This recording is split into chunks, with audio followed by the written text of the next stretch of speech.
Welcome back, everyone, to our podcast, Hypnotica with Chantelle and Melissa. I'm a hypnotherapist, and Melissa is, what is your title again? I'm an erotica writing sex coach. Yes. So we are all about celebrating life and figuring out things. And yeah, today we are talking about our favorite books. So yeah, where should we start? Mm, that's okay. I want to start with yours. I want to start with the Untethered Soul. I want to hear more about it just because I haven't, it's on my list of things to do. It's on my wish list, but I have not read it and I've heard nothing but good things about it. Oh gosh.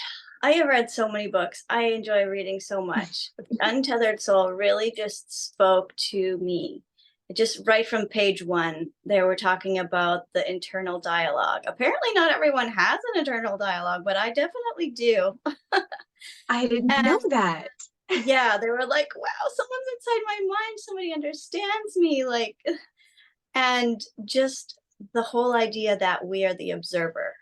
Like we are the one who sees things. We are the one who hears things. We are the one who hears the internal dialogue. We are not the internal dialogue. Like that, Mhm. our mind is the computer, and just like, cause like I was raised in a cult, right? So like some of our thoughts were bad and made us a bad person and all the guilt, blah, blah, blah, not fun times. But to be able to step outside of that, be like, whoa, I am a good person. These are just thoughts, like I don't have to give attention to them. I don't have to fight them, et cetera, et cetera. Yeah. So That is. yeah, that was the premise. Like that's how it starts out. And then there's like several key concepts in the book that just really got to me. One of them is about keeping your heart open. There's like a quote in there saying, nothing is worth closing your heart for. Like we close our heart so many times when we try to protect ourselves from something bad that's happened to us. And to just, take the time to keep our heart open because it's like the the chakras of energy that can flow through us instead of having like a blockage when we're resisting something. That whole Mhm. concept was just fascinating to me. What was another? Oh, one of my favorite quotes from the book is about we give our mind the impossible task of making us happy all of the time. Oh Well, my no God. wonder, right? Like it's mind blowing. No wonder we have so much anxiety. Like, it just made everything make sense for me. I'm like, of course, my mind is trying to make me happy all the time. I mean, it's if you relate this to sex, and I feel like sex and life has so much in common. If you Mhm. relate this to sex, it's like someone coming into the bedroom being like, okay, orgasm time now. Like, we're going to have an orgasm. Like, 3, 2, 1, go. Like, 2 minutes, bam, done. Well, and then it's over. And then it's like, oh, we could have had fun all day. And yet, 2 minutes, done. Like, Mhm. and then the rest of the time we're like, for me, no pleasure for me. Right. When Mhm.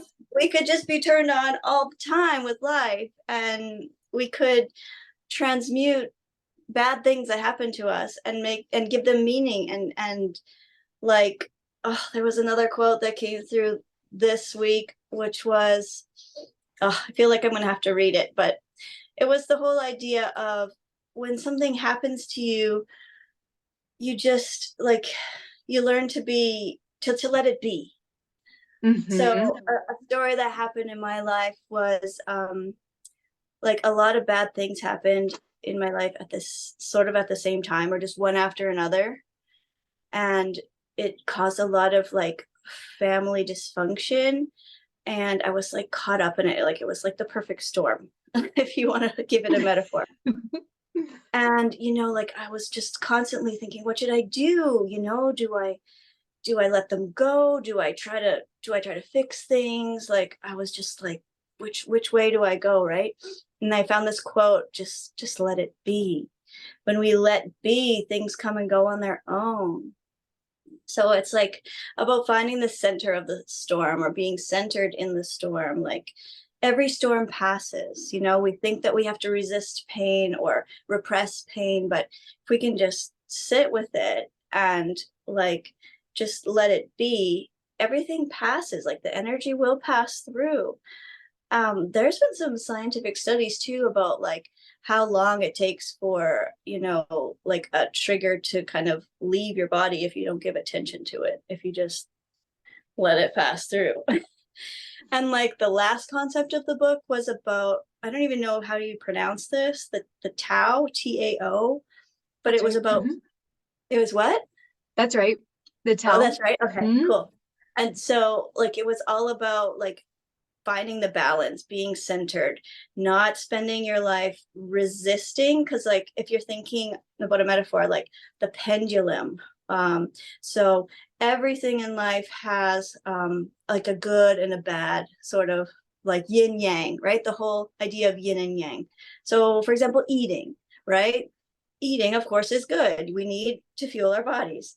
But eating disorders, not so good, right? Or thinking that all food is somehow bad, or right, or even like eating all of the time, that's not good either, right? Like these pendulum swings versus just like being calm and centered and having a balance with eating. We could bring relationships into that whole idea. So be wanting to be with that person all of the time and making sure they don't talk to any other people, and like just being overboard with the pendulum in relationships, or the opposite of that, like being super independent, like I don't need anybody, like that person.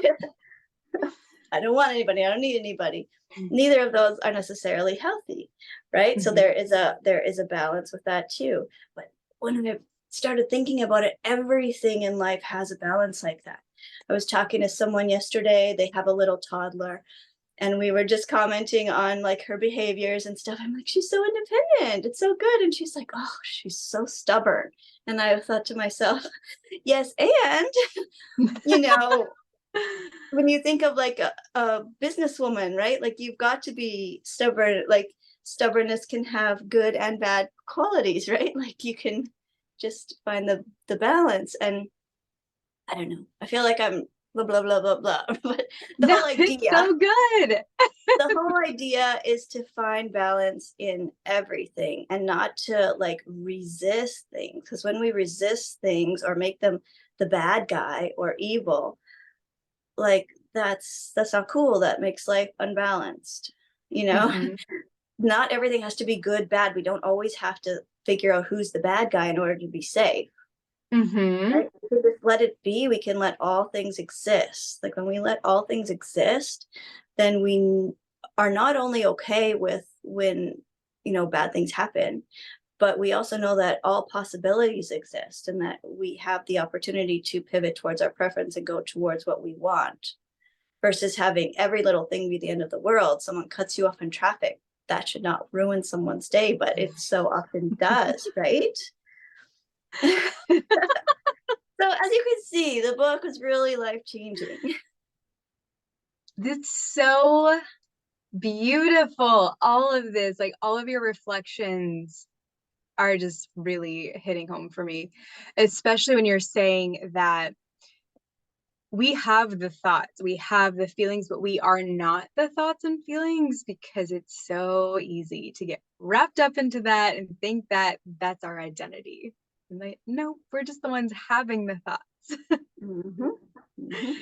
And we can change it. It doesn't have to unpack and live there. Exactly. So do you have any other questions about the book, or I should review my notes here too? I think I pretty much summed it up.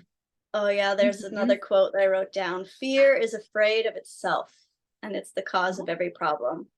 So basically, in any situation, you can pivot towards fear or love. Like love being an open heart, right? Or fear being like resisting something. Oh my gosh.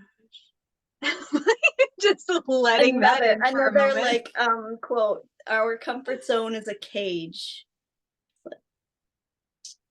Yep. Oh yeah, here we go. So our mental dialogue, like our computer mind, judges, tries to protect us. It narrates the world for us. It buffers reality. It makes us feel more comfortable. So basically, instead of having the internal dialogue say, what should I do about this? It's more of like, who am I that notices this? You know, what Oh my what's there to gosh. observe about this? What, isn't that interesting? Instead of, oh my God, right? Hmm. So different energy.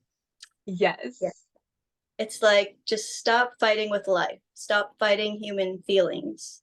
Stress comes from resistance. Just embrace your humanity. Like, we all have feelings, men and women, Hmm. it's okay to have feelings, good or bad. They're not the devil. Just have them. Then they will pass through sooner. Yeah, it does. It takes approximately 90 seconds for a trigger to move, but we hold on to it. We tell the story about it. We make it mean something about us, and then it snowballs and derails our day. Yes, exactly. Well, that's all I have to say about that book review. Read it. It's so good. I've read it so many times. Amazing. I've bought tons of copies, given them away to my friends and family. They've liked them. So it's an easy book to read. It's not like one of these that you're like, what do they mean by that? Right? Hmm. It's like relatable. Perfection. I love that so much. I cannot wait. I cannot wait to finally read it.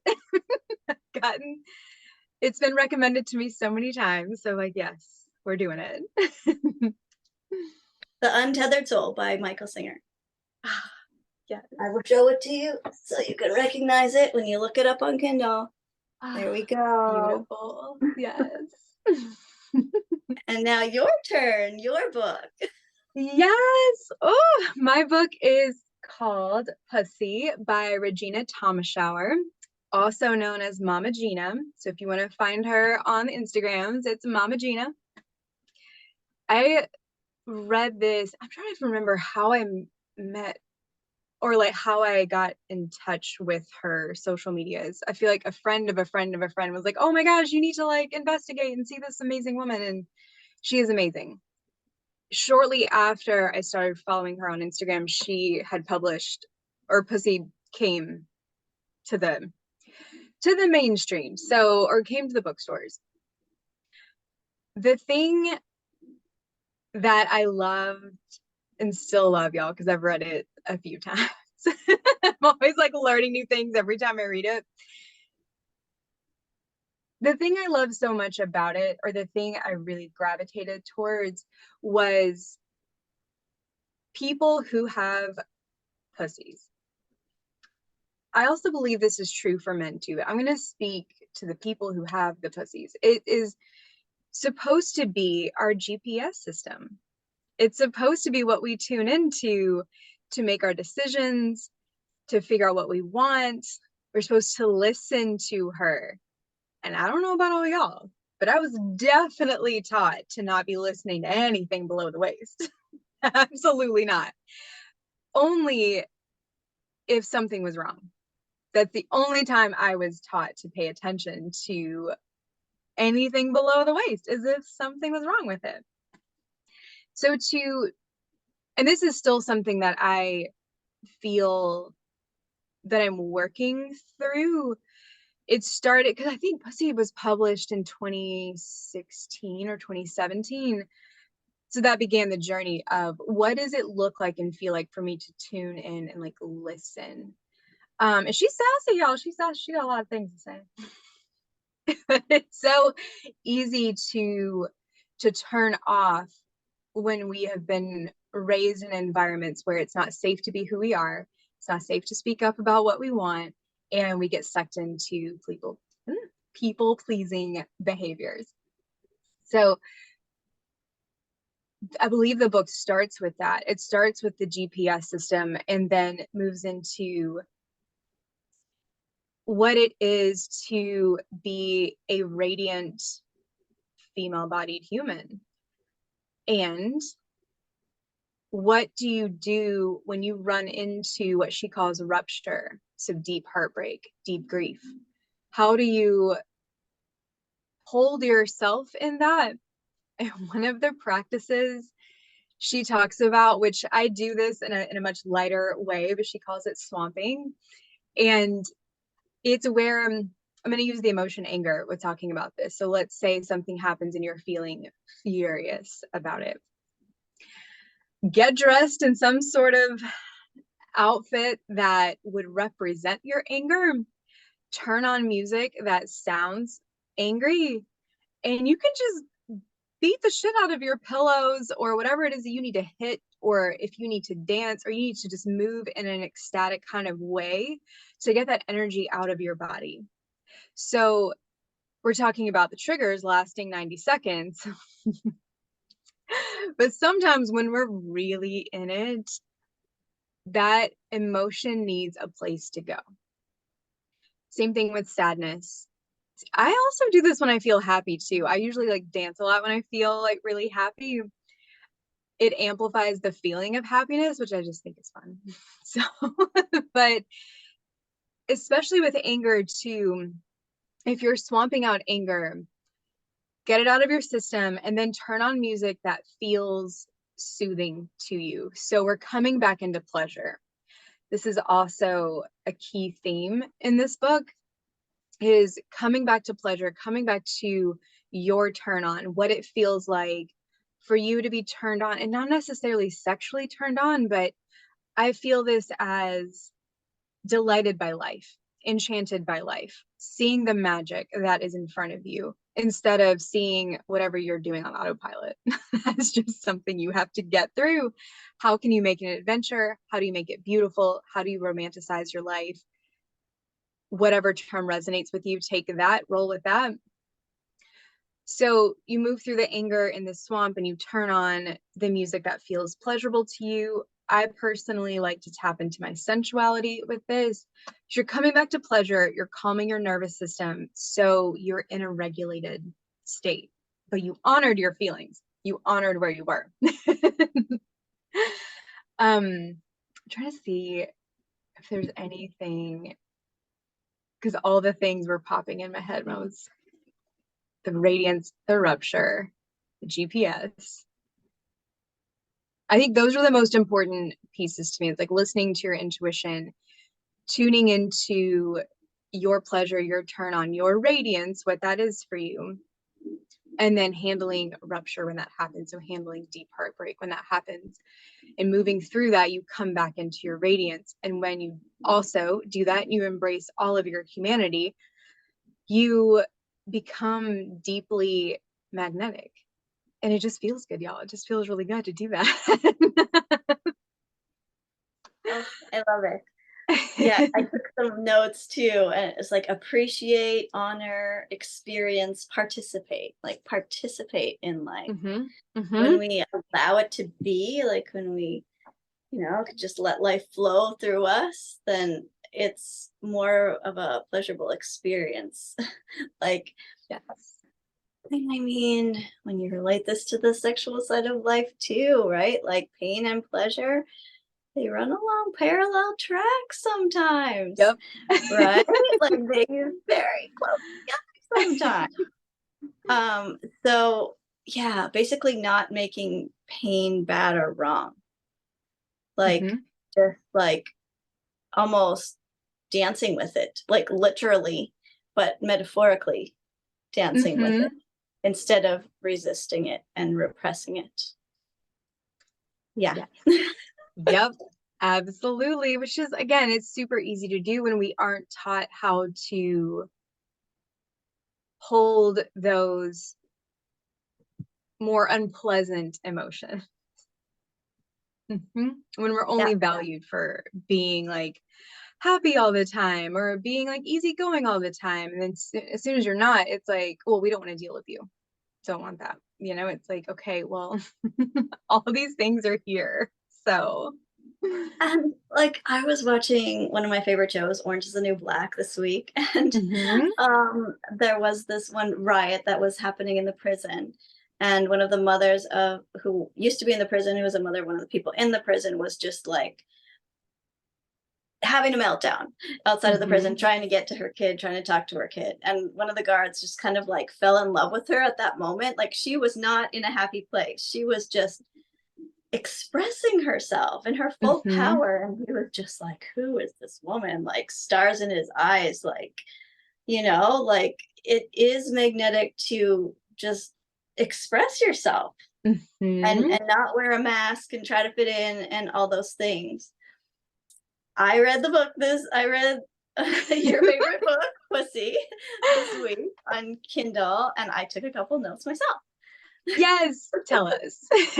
Um, I don't know, just basically this energy came through of like when you're excited about life and turned on by life. Like I'm not talking about turned on sexually. I'm talking about just turned on, like excited by like the moon, the trees, Mm-hmm. yeah, the sunrise, or the cute puppy walking down the road. Like when you can appreciate things that you see, it just makes everything brighter. Um, the kind of energy, I call it like the I'll have what you're having, right? Like you don't even know Yep. what they're about, what they're talking about. They're just excited and you're like, I'll have what you're having. Like just give Mm-hmm. me a little bit of that. Like I hope that's contagious kind of energy. The magnetism from that is just like, whoa, out of this world. Mm-hmm. I love that the book said we are built for pleasure, make pleasure your North Star. Um, like don't skip the fun of life, like enjoy the journey. Like you could see Absolutely. the metaphor from you being in the bedroom or with life. Like just don't Mm-hmm. skip the little simple pleasures, right? Yep. Find what sparks joy. Um yeah, I love the idea that she said each day she chooses one small thing to pussify. Do you remember Mm-hmm. that part of the book where she Yes. just Yeah. like goes into her purse and like makes sure she has like, she just the little details, just making it a little bit, like what sparks joy and um like the book Spark Joy where you're dejunking your stuff. Oh, and I've been watching Hoarders this week too. I'm Oh just my like, God. you know, anything will make you want to dejunk is watching Hoarders. Um, I love the like asking your body, trusting your body has wisdom. Um, the difference between dogs and cats and how cats like to kind of be seduced into like Yep. spending time with them, right? Like it's like yeah, having joy be your compass. And also this one, to be rich, all you need is positive attention. That was a quote in the Mm. book. Yeah, that Uh-huh. really jumped out at me. So, yeah, those are my takeaways. Love the book. There's so much more, and there's lots of stories in both books. So, read them. Yep. Yes. Yeah, Regina's an excellent storyteller. Yeah. And how did it affect your life? Give us a little tiny story of like you before and then you after, kind of a deal. Snapshot. It's the journey back into, and this is so loud for me right now in the best way. I'm very excited about this. It's the journey back into my intuition. Like it's always kind of been there, and it's like, I can remember these very distinct moments where it would turn on, and most of the time I'd pay attention. Sometimes I did not pay attention. But I read the book, and as soon as she mentioned like this is your GPS, it floored me, where I was like, oh my gosh, she's right. Yes, what have I been doing? So since then, it's been a very slow, and I'm fine with that because we're changing so much internally, a very slow process into fully acknowledging, knowing, and embodying my intuition, and really listening and paying attention to her, and knowing that ultimately, not only just for me, but for all of us, we all have our own internal compass. Like, I can't tell you what's right for you. Like, I don't know. I don't live inside of you. I don't know. So, trying to live my life in accordance to someone else's compass, which is what's been happening for so long, has created a lot of dysregulation. So coming back into my own compass and being like, let's put some glitter on it. Let's figure out what it wants to do. Where are we going? Because that's what's real for me, is what I've been working on since then, since I read the book the first time. Love that. Yeah, it reminds me of like when my oldest kid graduated, what I put in her yearbook, it's just like, follow what lights you up. Like, Yeah. that's your job. That's our only job here, right? Like, we all have a soul. Our soul has a yearning. If we tune into it, it will lead us in a certain way. And while you were talking, I was getting the visual of a bird cage with a bird in it with the door open, but the bird staying in the cage because that's their comfort zone. That's all they know. But how if the bird would fly out, or even not even be in a house, right, would fly out of the house, how many opportunities there are for pleasure, for seeing new things they didn't even know existed. um like, the only cage we have right now is like our mind, the things that we've been Hmm. taught to believe. Maybe question some of those things. Maybe it's not the way that you were told it was right or good, but there is pleasure and fun to be had, Hmm. just Definitely. for yourself. Exactly, exactly. And like without judgment, without shame, all of that. Just like, no, we're made for pleasure, we're built for pleasure. Yes. And like, I remember like my old self judging other people. I mean, what a way to move through life, right? Just, Hmm. oh, I don't like that on them. Oh, I don't like how they did that. Like, just Hmm. like the cloud that's following you around, right? But Yeah. when you stop judging yourself for any of these things or for anything, and you just allow yourself to be, you don't make anything right or wrong. You're just like noticing it, experiencing it, moving towards what lights you up. Then Hmm. when you go out in the world, you're not so afraid of people, you're not so judgy of people. You are like, the more you accept yourself, the more you accept others. And it just makes life one, you know, surprising event after another, but in a good way. Things can surprise you in a good way or a bad way. I'm not just saying like life is all sunshine, rainbows, and butterflies, but Hmm. when you find out a way to transmute things and learn from things and notice things, there's good and bad in everything. There's yin and yang in everything. When Hmm. when that becomes okay, to see the black and white and the good and bad in everything, you can really color your life. It's true. You're not at war with half of Oh my life. God. Yes. Exactly. The end. Yeah. Mic Oh my drop. goodness. Yes, yes. All right, y'all, please join us next week where we're going to be talking about the what we call the relationship check-in and all the fun questions surrounding that, why it's important to do it and how to do it. Yeah, Yay. I'll give you a bit of a spoiler. Yes. It's like creating a once a week container for your Mhm. relationship where it's safe to say some of the things you've been scared to say. Definitely. It's worth it. All right, y'all. Bye. Bye.